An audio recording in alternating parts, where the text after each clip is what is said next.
Okay, DeKreiger. Dean may not be here tonight. Okay. He's going to try. He'll be late regardless, but he did give me input on both of the applications, so I Okay. can get into that a little later. Snyder? Here. Brown? Here. Taylor? Here. Dubravik? Here. King? Here. And Ed Windover won't be here tonight either, so we have a quorum. Okay. I need a motion for approval of the agenda for tonight. I'll motion that we accept the agenda as written. Second? Second.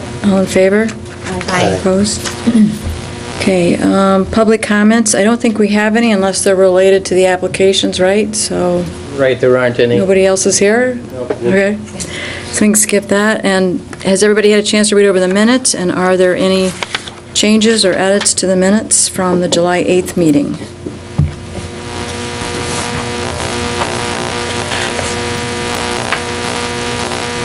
Not that I know of, but I wasn't here. Yeah. I'll make a motion, we approve the minutes. Okay, and I'll second it. All in favor? Aye. Aye. Who supported? Nan supported. Oh, okay, thank you. Sorry, we're kind of rushing through that. No public hearings tonight, so I think we can get right to the work application. So let's start with the exterior window replacement for 423 East Chapin Street. Okay, let me give just a few brief remarks, and then I'll turn it over to Mike. And essentially, it's as indicated by your packet, it's the installation of new windows, replacing two existing windows. The applicants are here tonight, by the way. In fact, for both work applications, the applicants are here.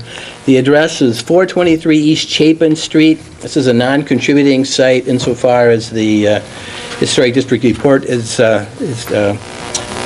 indicated. And Mike, I think with that, maybe you could just kind of head on up there and go for it. And what'll happen is, let's let Mike give the report first.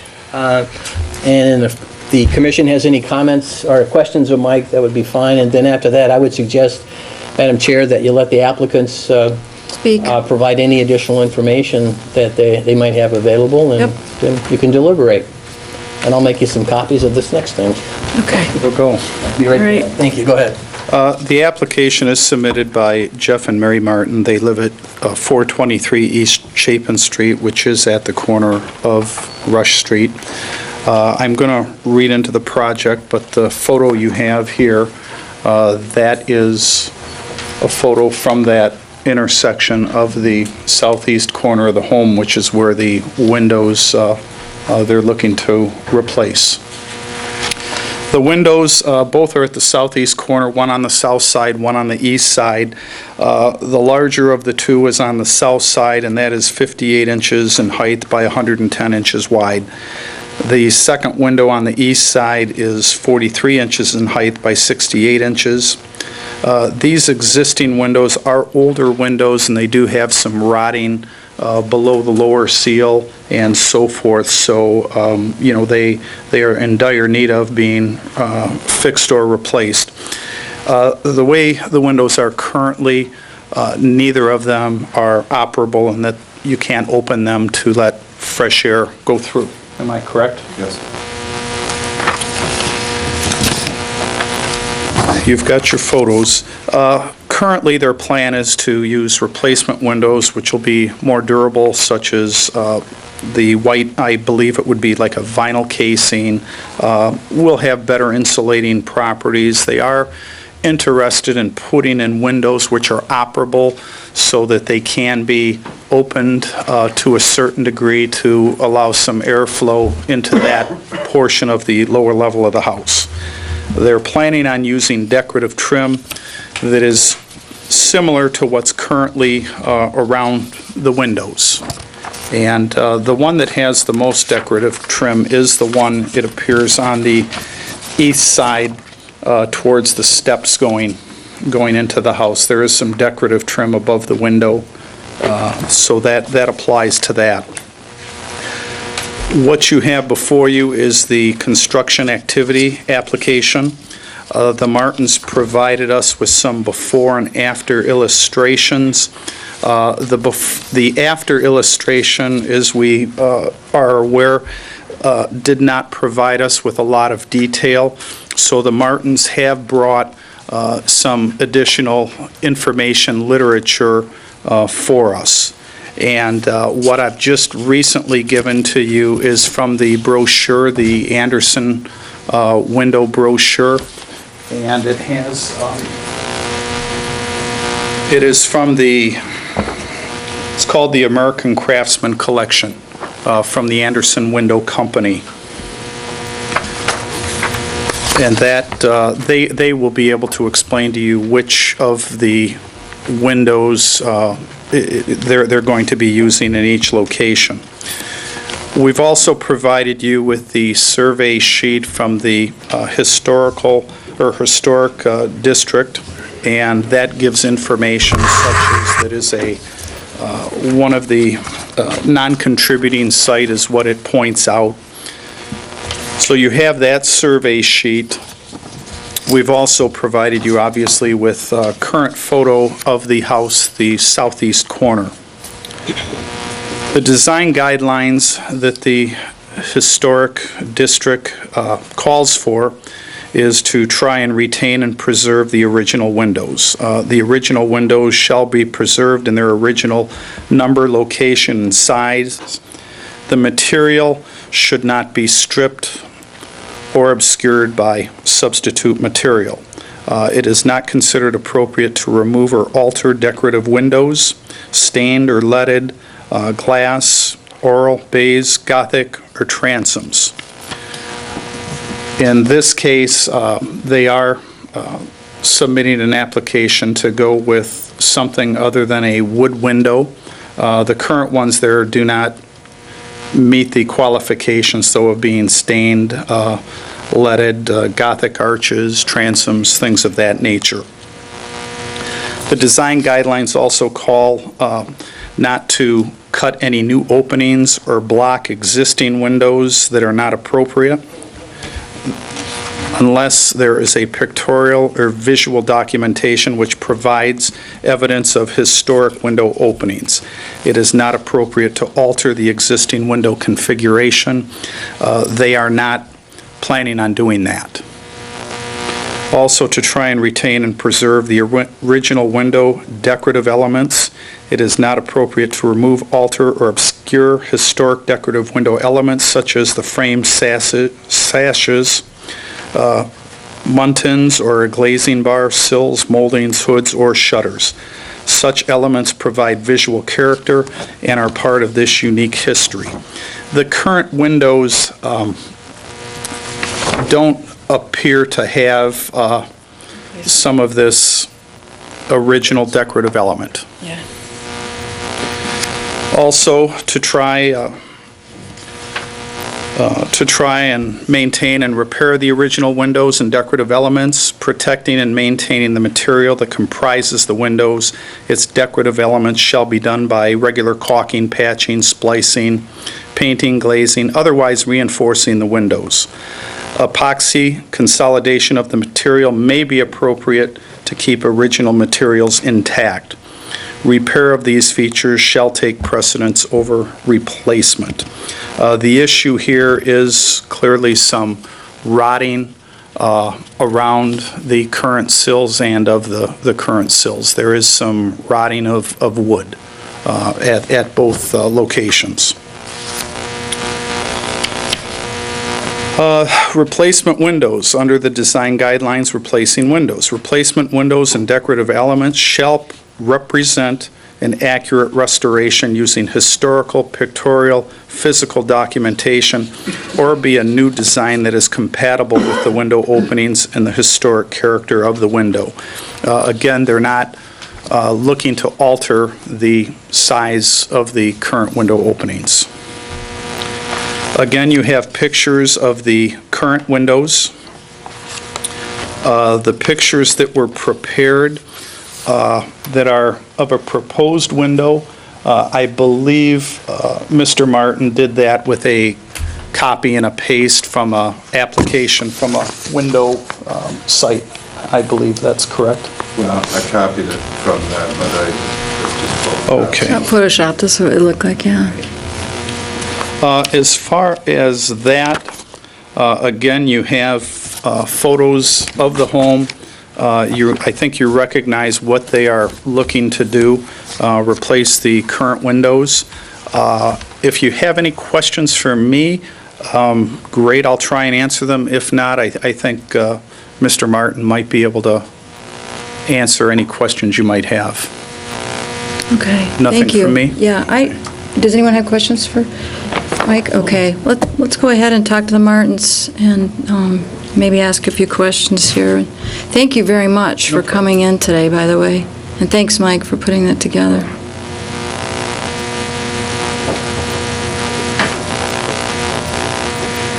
Welcome. Thanks. I have a couple of quick questions. I was just looking at the east window.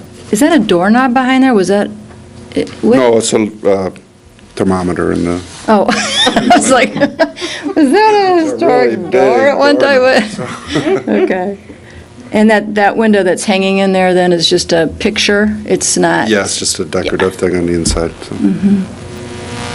But these probably are not original. No, so- they're not. No. They're double pane steel, Yeah. and the seal has broken in between, so they're cloudy. Is this the one we're looking at that you're going to replace with right here? That's the south window. So we're doing different windows? Yeah, we're talking about two windows. Okay. So that That's is the closest south. picture I can find there. And what are we doing here? A slider. I have a double Be the slider. one on the left, Yeah. Sliding all the on way to that the same left. cut sheet. Okay, Yeah. all right. Same one, Because just, the This one. proposed after doesn't look very, like much, Yeah, that was. It's just hard. It's like a triple, it's like three it sections. was hard for me to go, yeah, we couldn't okay. follow that. Yeah, I don't know if that was glare or what, but, okay, so that one's Yeah, it's like east. these two. Okay, that's gotcha. south. That was my only question, thank you.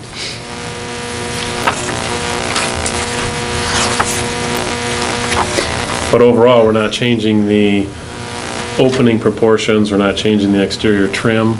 No, although that rain cap on that east window may need to be replaced due to rot, so it may be slightly different, but we have to put some sort of drip edge up there, but Okay. Yeah. that's rotting as well. So we're basically replacement windows. Just out of curiosity, what's on the rest of the house there? What have you got? Well, we have Because it looks like. about 20 windows, and there are not two that are the same in the entire house. And this is probably one of the reasons, just big picture many, many years ago when all this was done, probably one of the reasons why it's not a contributing structure for Yeah, I that. don't know what that means. Well, it means it doesn't contribute to the overall significance of the district because it doesn't have enough integrity left. There are enough changes to it originally. Yeah, It's it's been altered it added so on to a much. couple That picture Right. times. window wouldn't have been original, No. I don't think, anyway. Yeah. No, they would have been taller and double hung and so Yeah. they've been Well, I'd obviously like to covered do up and double changed. hung in there too, but, I was going to ask you about that if you had considered that. yeah, but I thought given the restrictions that kind of pointed out in the guidelines that sliders would be less offensive, or whatever In the, that space, I've seen shingle homes like that have almost three consecutive narrow windows Double hung together with panes in the upper, or glazed parts, Transoms. yeah, in the upper part. So there's like 6 small sections, 1 large section, and there'll be 3 windows Right. just next to each other. I kind of wonder if something like that was, I mean, we don't know now. Right, Yeah, trying to I figure out what was haven't there. seen any pictures of the original house at all, although the west side and the north side had been added on to some point in history, I don't know when, but Yeah, I was sort of looking through to see if I could find any historic photos of the house, and I can't, so, yeah, I don't think it was a just great, curious. it wasn't a great house when it was built 100 years ago, and it's still not a great house. Did I say that nicely? They're all great. No, it's just when they've had this many alterations, and we don't obviously expect, property owners to go back and try to recreate it, but it's always a good question to ask, what was there, what had been there? Because obviously you can tell there's so many changes here. You got vertical and horizontal, which happens a lot over time, but Yeah. But we're also trying to say what would be most authentic, right? Well, yeah, it's nice to I mean, a consider it, two yeah, double hungs in that south opening would be ideal. would not be a problem, I don't think. I In think the that's- same dimensions as the sliders are in that picture, which are, that'd be Like what, I think Dean's... 30 inches wide or something like that. Yeah, like maybe similar, replicating that, two of them down here is probably on that side. That window above is pretty big. I mean, it's a wide window up above, and I think if we put windows that wide and that lower window, we'd end up with a less than even spacing something for closer. the center panel. But I think he's just trying to speculate, probably there had been two windows on the bottom there, and they probably were, That window, that upper window is not original either. That's a Oh. steel window. So I don't know how long that's been there, but it's probably longer than the one in the bottom, given the age and the construction. I guess my question to you, Jeff, is, are you saying you would prefer double hungs, though? Well, I don't know, what do you think? huh? I should go to the boss, I guess. Sliders? Sliders, because the view out that window is incredible. Okay. Yeah. Sliders are half the price too, so. Okay. Well, Yeah. that would not make it more non-contributing than it already is. Correct. To go with the plan. that they have. Proposing. That is correct. So, So I don't have a problem with it myself. yeah, anybody have any other? Okay, great. So, do we want to make a motion? Somebody want to make a motion? Sure. I'll make a motion that we approve the replacement of the east and south windows with the 2-light slider on the east and the 3-light slider on the west as South. requested. I'm sorry, the south as requested by the applicant. Second? I'll second. All in favor? Aye. Opposed? Okay.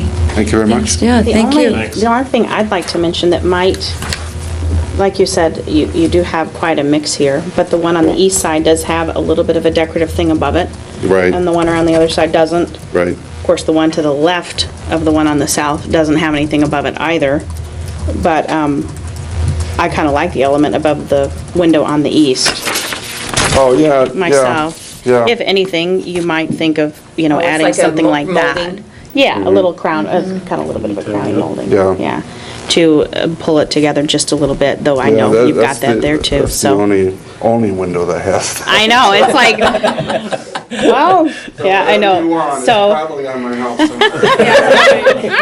Take a so it's pic. like, whoa, maybe just to pull them together aesthetically, but Yeah. not necessary unless that was, just an idea for you. All right, thank you very much. Thank you. Okay, We'll be in touch. so our second application is Dr. Wolf, and it's re-roofing of the detached garage. So Mike, are you going to do another presentation on this? Sure, we'll hand out the overhead. The overhead's not working. Hi there. What would have been the overheads? Thank you. Thanks. Thanks. Okay. Thank you. Thank you.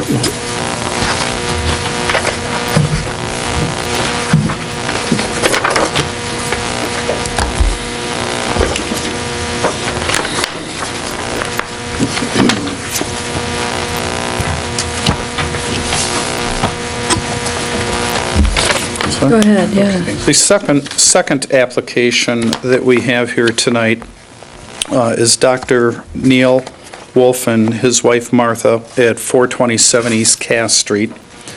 Their project is to remove the worn compositions shingles on the detached garage at the back of the lot and replace that with, it's called a standing seam metal panel, basically a metal roof. The pictures you have, you've got a couple here right up front, but this larger one here that you're looking at, that is basically taken from the sidewalk. And it's basically illustrates the visual, the roof line is with the trees and being set back. It's not easy to see from the sidewalk.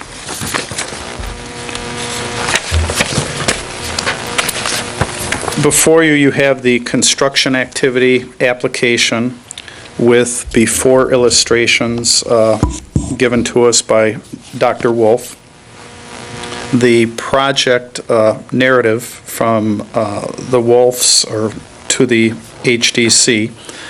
And the project narrative is the letter that he sent addressing the Historic Commission.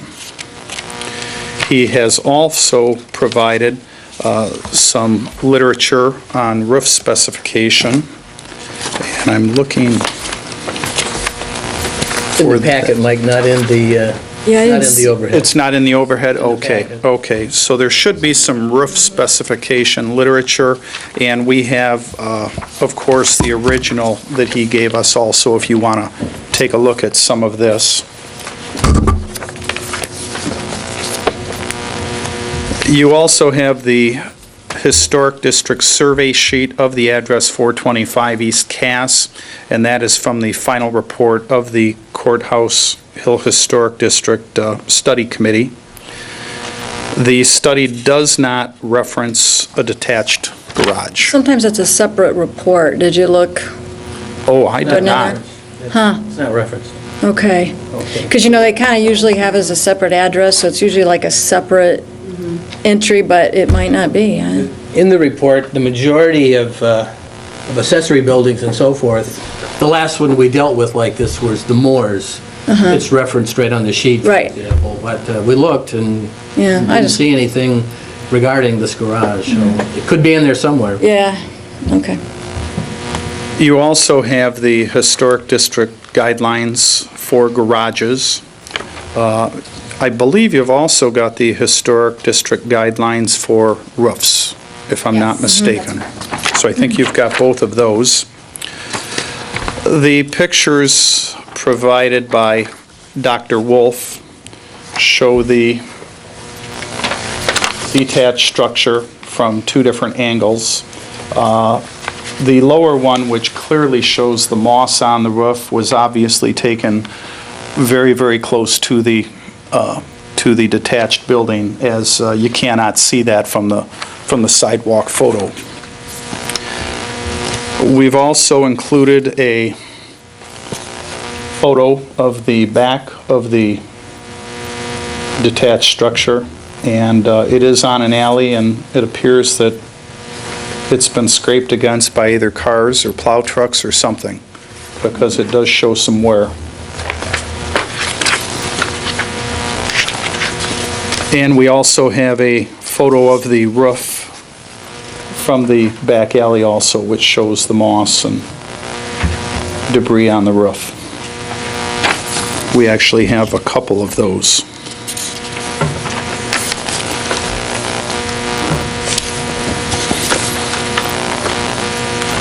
In the case of a historic district garage or accessory structure, every effort shall be made to preserve and use original elements. Clearly, the current composite shingles on the roof are not the originals, obviously. This is a contributing site according to the Historic District Survey. The guidelines also call for replacement of windows and elements when doors, windows, siding, ornamentation, and roofing material have deteriorated beyond repair. New replacements shall match the old as closely as possible in design, material, scale, texture, and placement. When viewed from the street, siding material on garages and accessory structures shall match or complement the material of the residence on the property. We are not looking, obviously, at siding material or doors on this structure. The last photo, again, is the one from the sidewalk showing the structure. Dr. Wolf knows more about the materials and so forth that he's proposing using on this metal-type roof. Do you have any questions for me? If not, we'll let him address any questions you might have. I just have one comment. The guidelines indicate, with respect to those standards, it says when the garage or when the accessory building is historic. Kind of implies that if it's not historic, I'm not saying you still don't review the guidelines and try to implement accordingly, but we have nothing to indicate this garage per se is historic, okay, in that sense. Just maybe semantics, but that's what the guidelines say. It specifically says when the structure is historic, then the following applies. So, just again, as a point of information.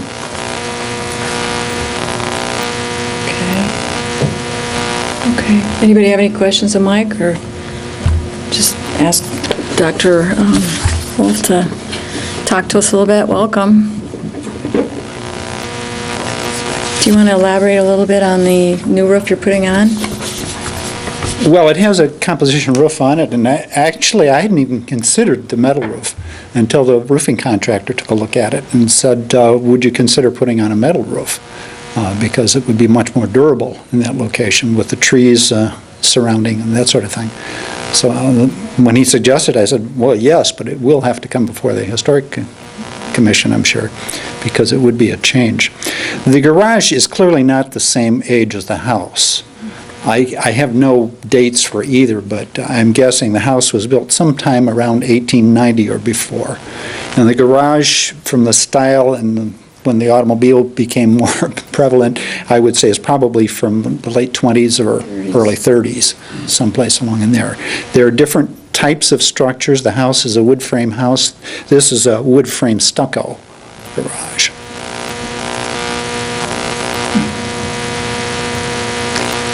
In the standing seam roof, you indicated, I think, in your application, you were going to go with a dark color on that? Yes, the contractor suggested green, but in keeping with the house, which has sort of a slate-colored composition shingle, I thought it would be best to have either black or slate-colored. And probably less noticeable. Right.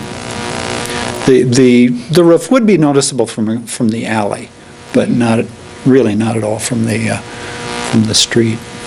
Yeah, I'm typically not in favor of metal roofs because they are so different, and it's such a diverse change from, the asphalt shingles and trying to stay in some type of a compromise with what you have existing there on the house. But I can understand in this situation under the trees, and it might be a better product for you, and it is not going to be real visual from the street. Sitting back quite a ways. There's usually some latitude with that too.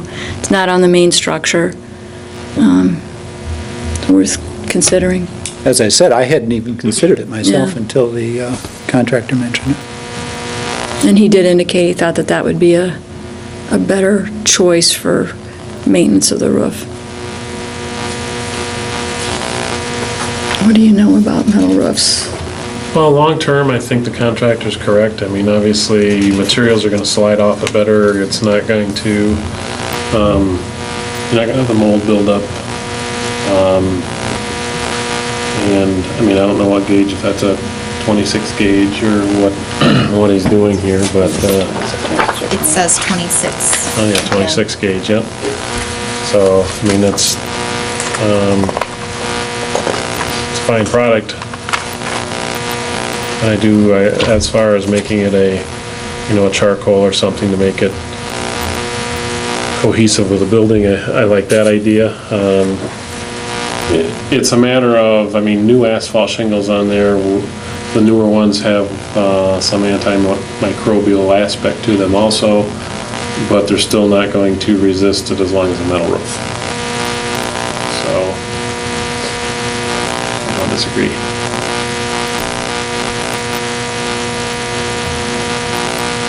I think the fact that it's primary visible aspect is from the alley, certainly points more in favor of this metal product versus if it was, right up close to the, the yard line where you could see from the front. So really, the historic district guidelines are generally what's more visual from the street front and that kind of thing. So there's quite a bit more latitude, and it is almost obscured completely, from the trees. So It would be a little more visible in the winter. yeah, that's true. But you're also, when you look at the house, you're looking at the gable of the garage, so you're not seeing the plane of the roof in relation to the house anyway, so. I have no problem with it. This has been 5-6 years ago, but we had an applicant come to us and want to do a full metal roof on the whole home, and we discouraged it, and he ended up not doing it. But that was very visual. I have absolutely no problem with it being tucked back there by the alley, and I know how, I walk by there every day, so you cannot see the garage.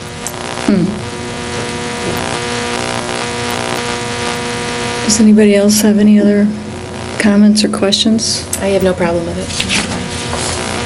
Okay, somebody want to make a motion? Keeping it slate or charcoal color. Right. I'll make a motion to approve the garage roof As presented? plan as presented. Is there a second? I'll support. All in favor? Aye. Opposed? Okay, thanks. Okay. Maple trees. They're cedar. Yeah, I didn't know it's cedar in the neighborhood. Messy. Yeah. Okay, so, Taking all your documents. yeah, well, Didn't make it back to the office, so I didn't have all my- right. This isn't your drawing arm, is it? Not right now. Or writing. Oh, no. Okay,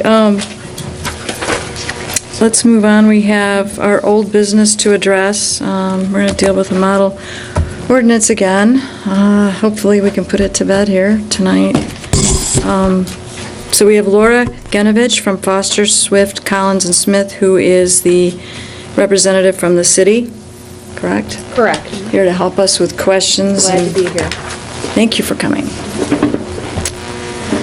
So, do we want to, I guess I thought what I might do is just very, very briefly, because we have had some discussions on this, talk about why we started this discussion and what we're doing, because I really don't know how much you know about that. That would be helpful background. I've obviously reviewed the ordinance and provided my suggestions, but I'd be happy to get more context.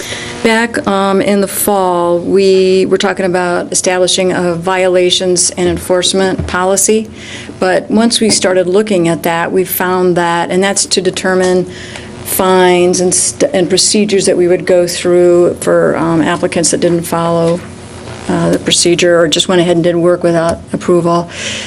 And what we found, our ordinance didn't address the basic Public Act 169 criteria that talks about the fines and some other issues. So being a little bit involved in this and some other historic districts, I know that the State Historic Preservation Office recommends that communities that had their historic districts established before the model ordinance was written by an attorney at SHPO, that maybe they should consider trying to revise their ordinance to replicate basically the model ordinance. So that's what got us started. So back in December of 2012, we actually made a motion to let's see, the motion actually was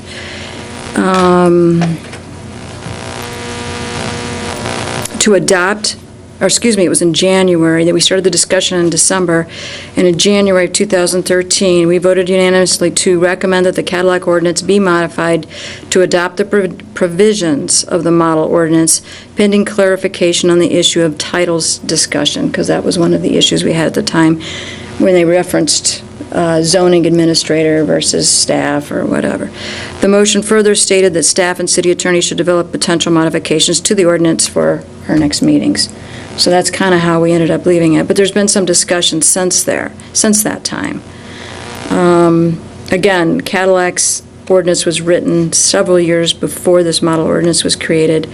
So we never really had a chance to adopt it right off the bat.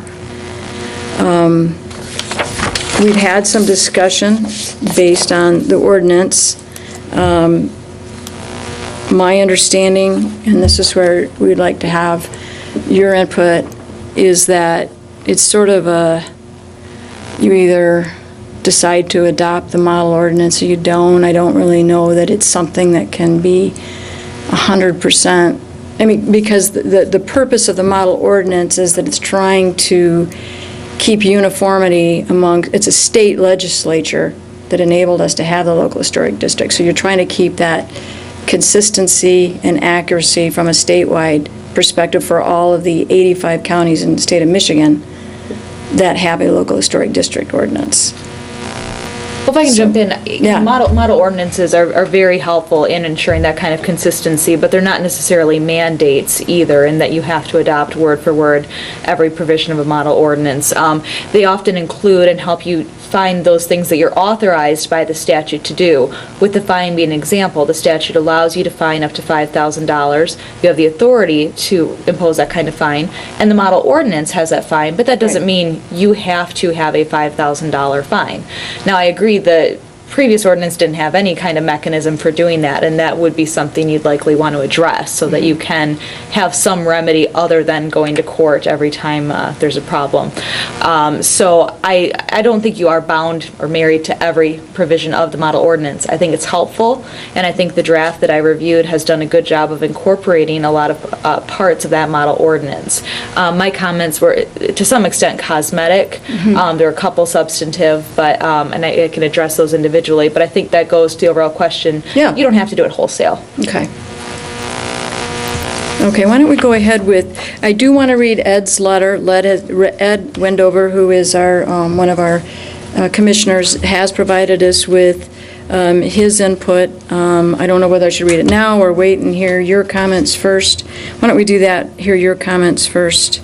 Sure. And then we can address his questions. Mine are fairly minimal because I think there are some good improvements here just to really amplify what the ordinance can do and to include some things that are in the statute and the model ordinance, things that were probably already included by reference, but now the ordinance would actually spell them out. Instead of just saying, you can do whatever the statute says you can do, it actually outlines what those things are. And that's helpful not only for the commission, but for the public. And I think whenever you're drafting an ordinance, you also have to look at it from the public's point of view, from the property owners, so that they don't have to jump around to multiple sources to try and figure out what the requirements are.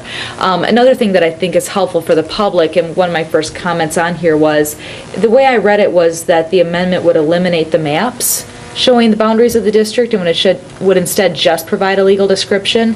And I don't know about you, but I can't read a legal description. Maybe I read it wrong, but that's how I understood I don't think the draft. that was our intent at all, or I don't think that was a... No. Good, that's Yeah. how I read it, so Yeah. I would hope the maps would stay because, like I said, I can't read a legal description and figure out off the top of my head what the boundaries of the district are, and I'm guessing most people. Yeah, I think it was just a Yeah. recommendation that we should include the legal description. And I agree with Also, that, yeah. Yeah, because Yeah. I think what we had is, we have the maps, but we didn't feel that as far as a legal binding document that was really a good way to do Yep. it. We should have both. I think you should have both. Okay. All right.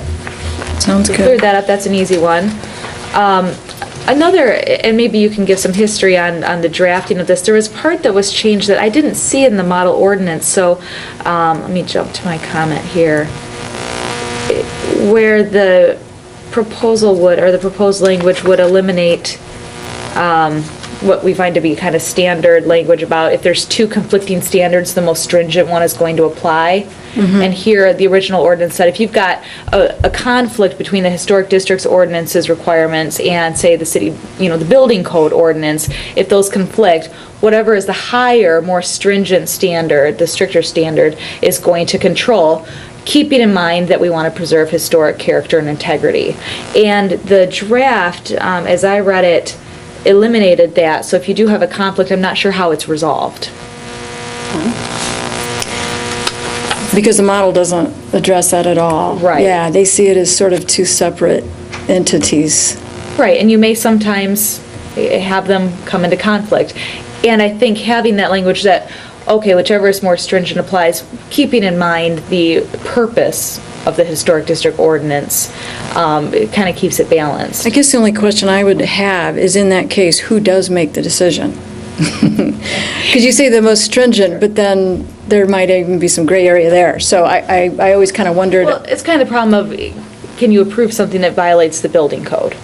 Well, yeah, no, you Well, can't, but there's some... The other side of the coin is, can the building code require something that is opposed or does not meet the historic guidelines? I mean, theoretically, the building code has to dictate in my mind, but... Well, and the answer is they kind of have to work together, but if you have this, and somebody can give me an example, but some element where your ordinance or your standards, the secretary's standards have one requirement and the building code has another requirement, which is going to control?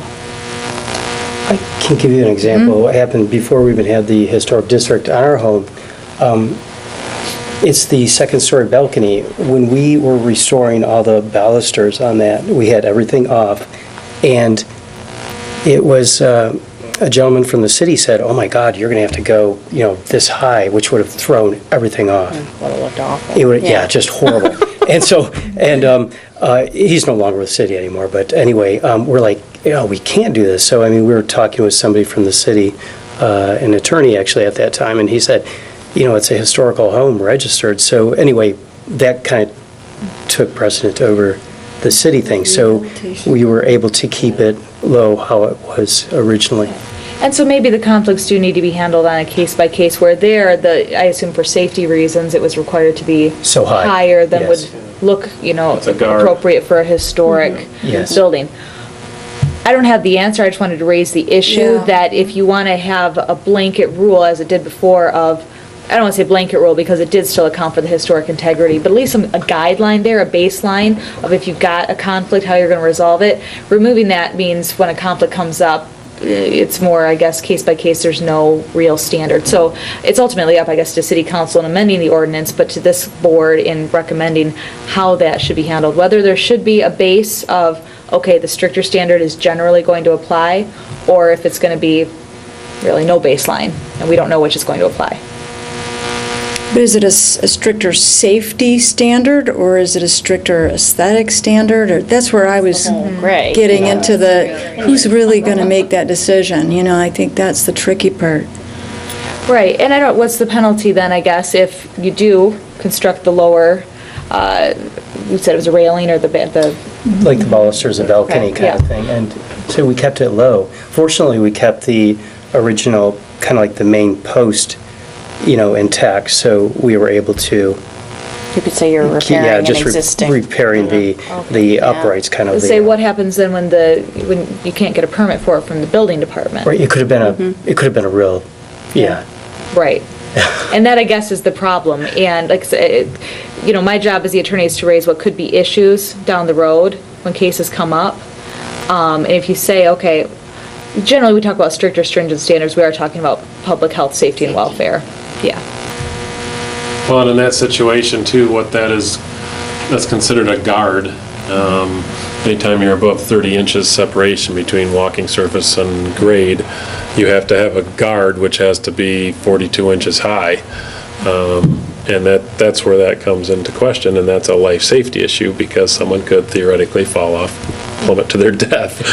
But I think what you found is that if you were to pull that all off there and build a new one, it would have to be that high. But if you were able to even preserve part of it and, as we said, show that it's maintenance, then it's a different factor. And some of that is pulled in now with the rehab code as opposed to just the building code. The other thing about it, though, too, is that it's a residential application. So the rehab code is really a commercial more than residential. But the other aspect of it is we're talking not only two different entities, we're talking two totally different jurisdictions because the building department is now the county. I guess what we were trying to do is say, do we somehow address in here that this has to be addressed, or do we yank it out totally? And so I guess I want to make sure it's intentional and that the board has thought through the consequences of that, the result as it's drafted and the new revision is going to be, all right, even if it violates the building code or doesn't meet safety standards, we're going to be okay with that. We're going to have to be able to work that out on a case-by-case basis, rather than try to determine where that line is. Yeah. And that's certainly this board's decision, and I wanted to raise the issue to make sure it had been fleshed Right. through. And really, in terms of substance, that was really the only thing that I had a comment on. Like I said, I think that the draft has done a good job of fleshing out a lot of what this board is authorized to do by the statute, instead of just referencing the statute. And I'm happy to answer questions as I can, but I didn't have a lot of criticism. Okay. I have a question, Laura. Yeah. You may not know, I don't know, but the building, or maybe Dean knows, the building code, it seems, doesn't it have a similar standard that in the event of conflict, the most stringent shall? Yeah, there is some reference to that effect. Typically, when you get into that, it's more, I know that we in our specifications always call for, more stringent, whatever is the more stringent will apply, but the building code has a very clear section in the front of it which says it comes down to the inspector's interpretation of it. And that's where, fortunately, we've got a building inspector who I think is very open-minded, and I don't think it's a problem. But that may not always be the case, because he could say, I realize you're just repairing, for example, in this example, that guard, but I don't want to be liable if someone falls off there, so I'm not going to allow it. What about a disclaimer? Because that's the first thing you think is, well, that would look horrible. It would Yeah. totally ruin the whole house, historic yeah. integrity of the home, and it would just look terrible, and all this kind of thing. And of course, not everyone fell off 100 years ago, and Right. the rails were Right. low, et cetera, et cetera. Right. But if there was a disclaimer where people that, for instance, they're going to have to go before the building department and before us if they're in the historic district, at least for those homes in the historic district, where there might be, for instance, even a new porch. They're trying to duplicate what was there, even though the porch was ripped off 50 years ago or something, and they want to put up a new porch, but they want to, from old pictures, try to put back what was there, restore, recreate a porch that was there or something. Well, the rails were lower. The rails, that kind of a thing. And there you wouldn't have necessarily even the same level of safety, but of course that's a safety issue, even if it's a porch at, a couple feet above ground level or whatever. Just above that code level. So I think a disclaimer is a good idea. So What do you that mean by people can- disclaimer? A waiver, if you will. So if I'm the homeowner and I say, my railing, I'd like it to be lower at the level that was historically accurate for this home, coming before this group, you sign a statement, a sworn statement, so to speak, or an notarized, if you have to do it that way or something, saying, I will not hold the city, the Historic District Commission, or the building code people, whatever, liable for any injuries that happen on my property. The problem is it might not be the homeowner who falls off it. Right, but, that's their own liability, you know what I mean? I don't think, As on their and property. and I appreciate that, you want to, the concern about that. I don't think you can do a blanket waiver of liability like that, because you don't know who the potential plaintiff is going to be in the, it could be anybody who winds up suffering an injury and they won't have waived it. So I don't know that it would have the intended effect to do that. And I do think, now you mentioned that, I believe the city's adoption by reference of the International Property Maintenance Code does have a provision that the stricter standard shall apply. We generally do that when we incorporate codes by reference. So what would be the stricter in that case? Like in the case that I think the building code safety requirement would be stricter. They would have run your Okay, house. That's yeah, what- what if, that's. But you that's pretty- said you wound up doing it in a way that didn't violate the building code. Well, yes. Or maybe you don't want to say it out We took loud. all the horizontals away. Well, it's done already. But we took all the horizontals away, and we just had the shorter uprights, which we built around, and then just put the new balusters and so. Well, the result then, it may not so much matter whether this ordinance says it to the extent that other ones do. Yeah, and I do think there's something else that you said, though, Gwen, that needs to be pointed out. You were talking about recreating, which you're basically now talking, you're talking about new construction. And I think when you're talking about that, it's a little different I think then you're almost going to have to go with a building code versus something that is being repaired, maintained, like more what you're doing. Right. But you're talking about recreating something that was there before. Now you're talking really new construction of a fence or of a, of a railing or something like that. Now I think you're going to have to talk about having to follow the building code. Right. And that's sort of the precedent that we've seen exhibited in the neighborhoods. Any newer porches or add-ons or things, they all go by the new building code, you know? For safety reasons, obviously. But, I don't know, someone that was maybe not a waiver of liability to the city or this board, but maybe that person signing a notarized statement saying, we will take on the liability of if anyone is injured on our property, and verifying this is covered by our home insurance. And maybe homeowners insurance wouldn't cover that either if you weren't meeting building codes. But then what if the home sold and a new owner bought the house, it wouldn't carry over? Right. Yeah, that's true. Might be a little complicated to Yeah. enforce, I don't know. A good intent. There's also but the I- added issue of if, let's take Mark's situation, I'm assuming you could have went to the Construction Code Board of Appeals, the local, to see maybe they would have somehow varied or modified the decision of the building inspector. So, do they then take precedence over you folks? And how do you folks come into play here? You know what I'm saying? It gets complicated. Yeah. Well, and I think a key in the whole thing is whether it's maintenance or not. And that's where I think what you said is you left your primary post, so you did maintenance on the rest of it. That kept us within the maintenance of an existing item, which is allowed for in the building code. It's just that if people were to go and take it all off and start and then go talk to them about it, they could get themselves in trouble, but that would be, they'd have to use some forethought anyway. But It's certainly not going to be an issue in every case. no, no. Probably not very often, but just those weird, random things that come up. Yeah, that's not going to say anymore. Actually, no. I was going to say over there, I'm not saying that. Yeah, I just want to make sure that how we want to address this issue. How do we feel about this particular suggestion that Laura has made? Do we feel at this point that we want to add in most stringent regulations apply, or do we think that we want to stay with just leaving it out, such as the model ordinance states currently? So it'll be case This by point. case then. Yeah. And if I can interject, I don't want to interrupt a motion by No, any means. just asking. But for me, it also goes back to, again, putting the public on notice. If somebody's reading this ordinance to determine what the issues are and their obligations, that may trigger them to think, oh, maybe I need to see, hopefully they've looked at the building code. But, We make sure they do. if they right, come you do that, here. right. But yeah. putting them on notice that if there's a conflict, it may go toward the building code side.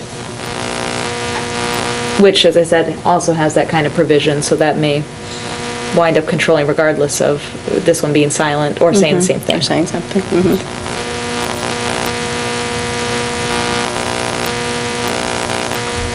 I would leave it out myself. It would just give the most latitude, because I have to go before the building committee anyway. Because we're not really sure Building co- I mean, not who, building like Jerry was codes saying, also. who's going to make that Yes, that decision? makes Is it sense. going to be HDC? Is it going to be building, zoning appeals? Well, initially, it's going to be the building inspector and zoning administrator.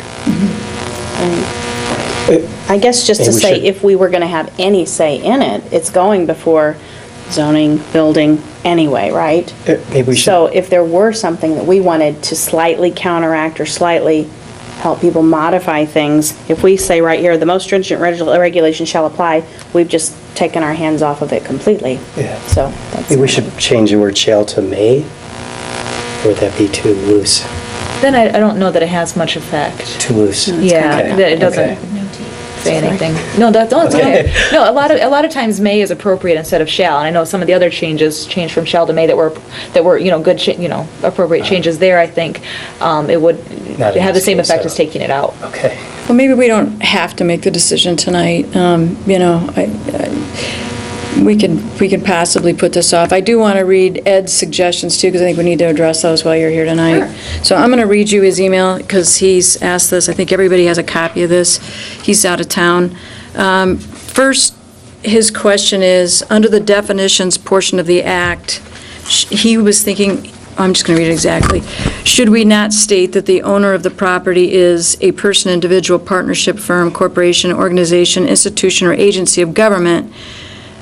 We use that wording later. And subsequently, as a matter of city procedure, shouldn't every application to HDC come from the owner? And then in parentheses, he says, the owner may choose to have a contractor, a tenant, or an architect speak to the HDC on their behalf, but we should know that the owner is the applicant. Okay. I think the wording he's talking about that was used later is under the penalties for violations. All right, which statutory definition? It's not currently in the definitions. He's suggesting that it should be added. Okay, I see. And he's talking about, he's referring to the terminology under 1.20, Section 20, penalties for violations, number 2. That's what I'm understanding him to say. And he's asking if that should be added in. So we're looking, sorry, I don't have his email. So under the violation payment of costs, is that the provision we're talking about with the proposed fine? No, it's under penalties for violations.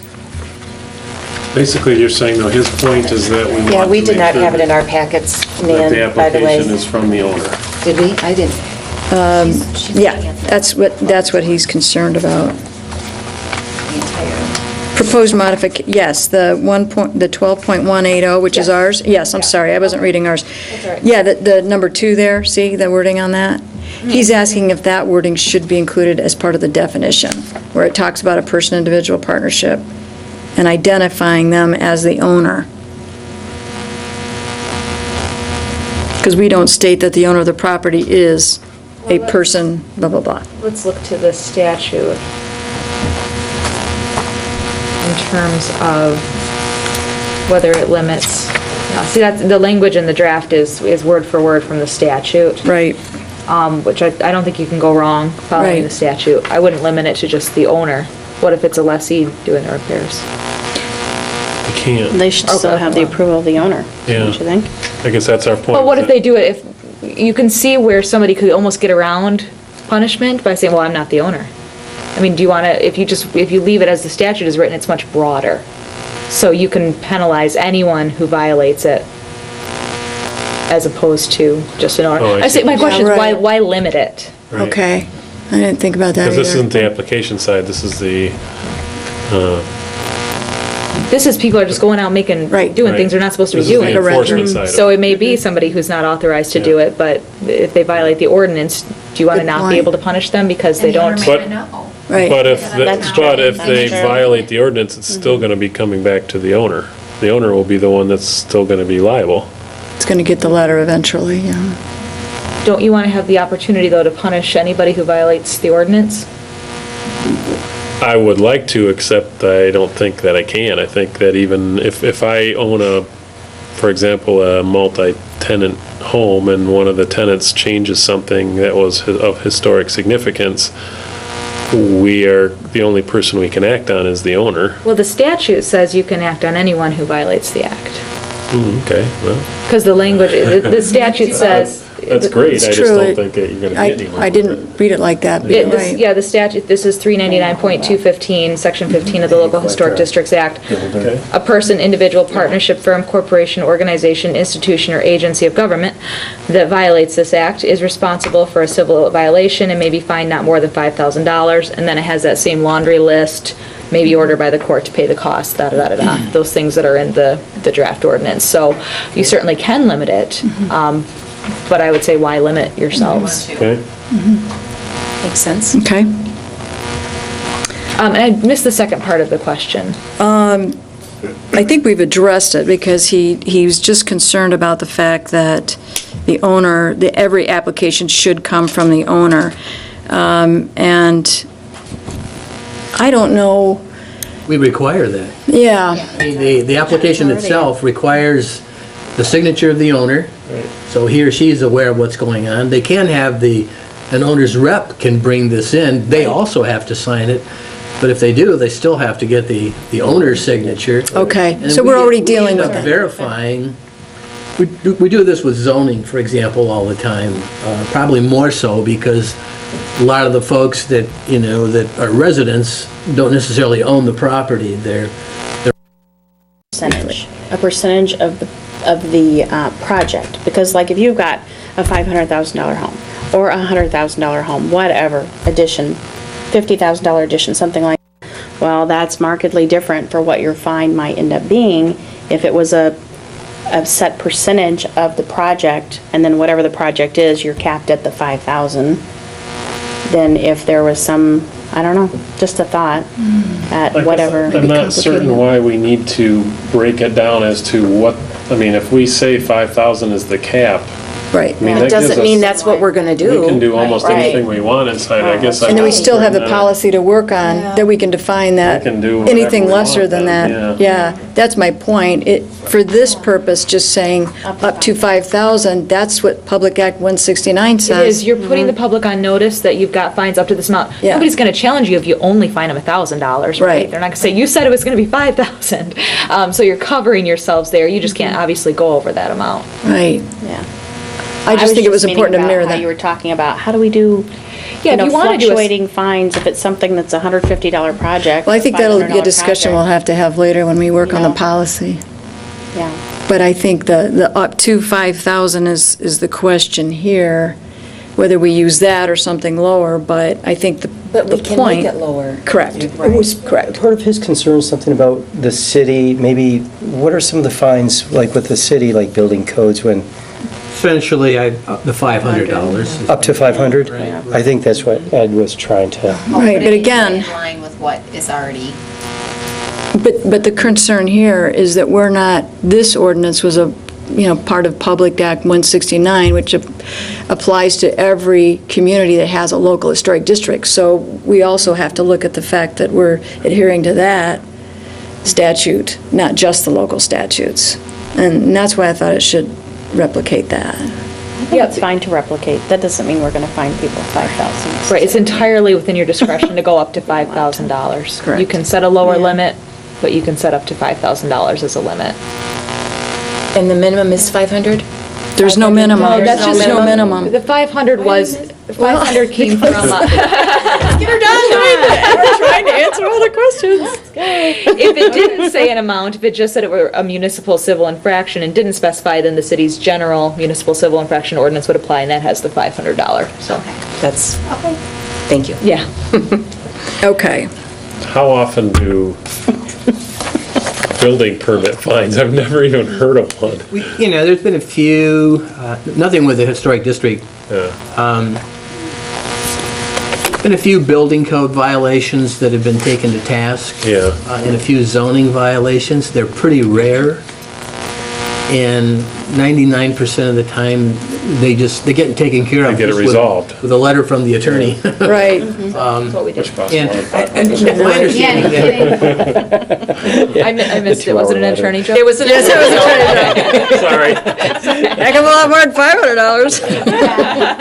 I was under the impression that Ed was concerned too, that just the public perception of the potentially the high fine, given that none of the other city codes Fines are that high. basically reference something like this.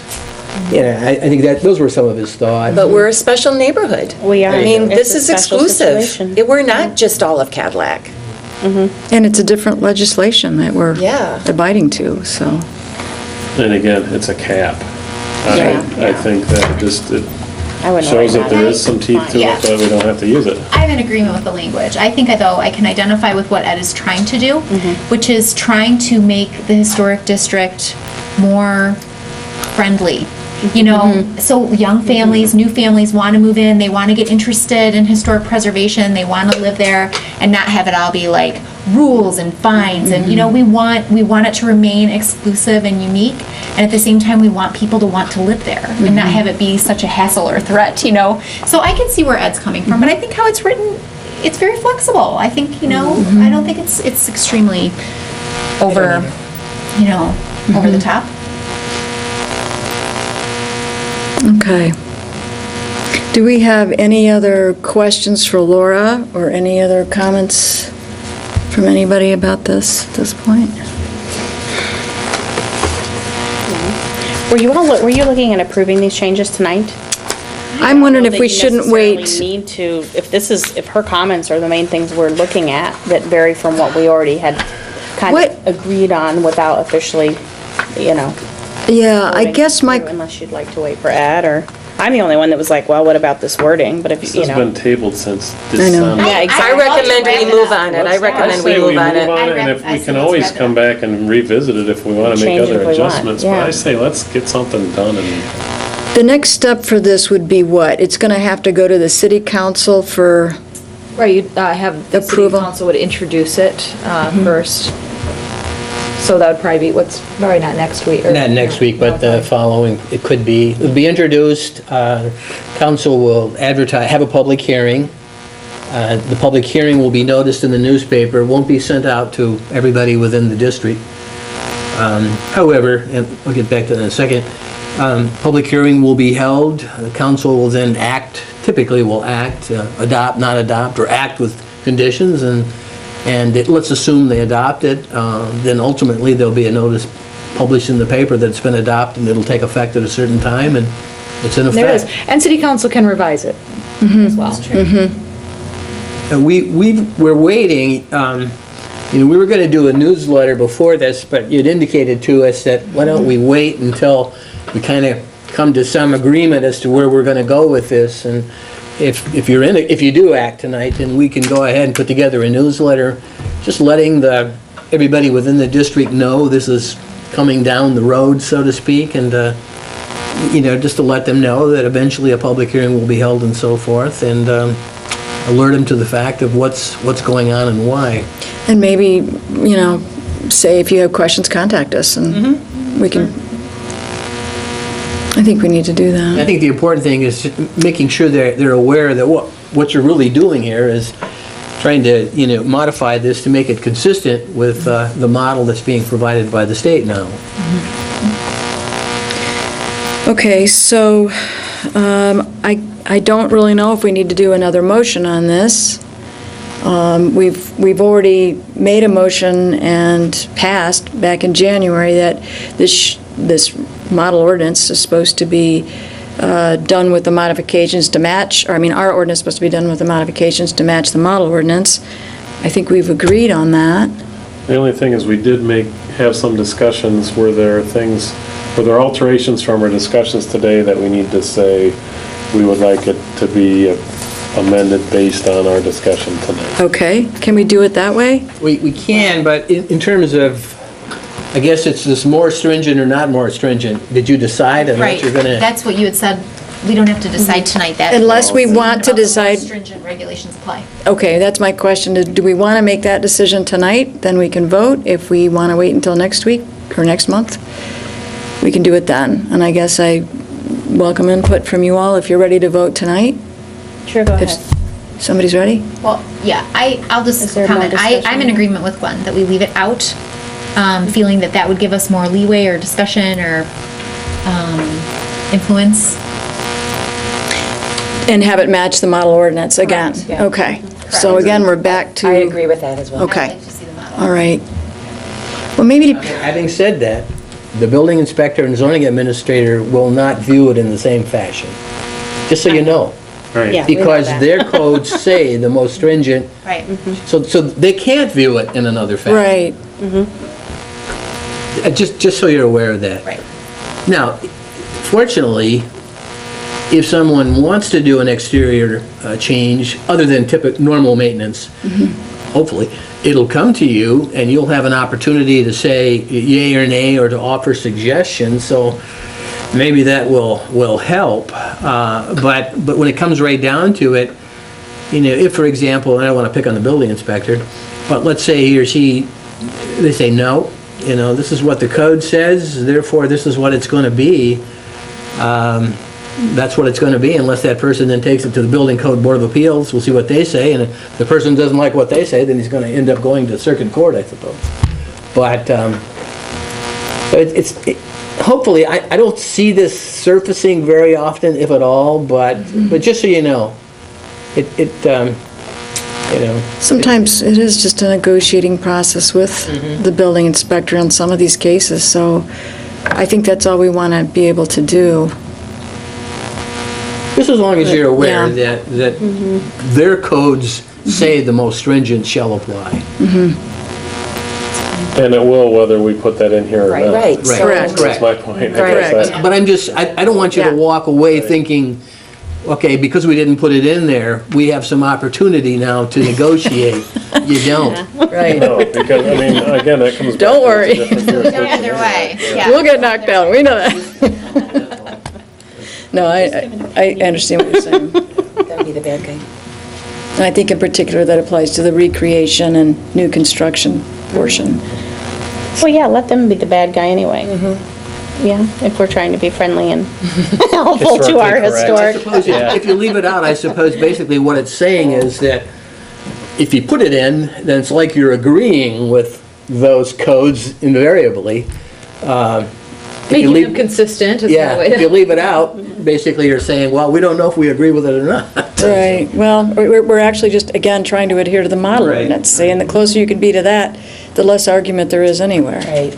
And I think in a situation that we're talking about, we're talking apples and oranges anyway. We're, it's not really being more stringent, it's just totally looking at totally different aspects, because even as we were talking about with guards on a raised platform, we're talking life safety versus historic significance. They're not related. There's gonna have to, somebody's gonna have to give some leeway, or else they won't work.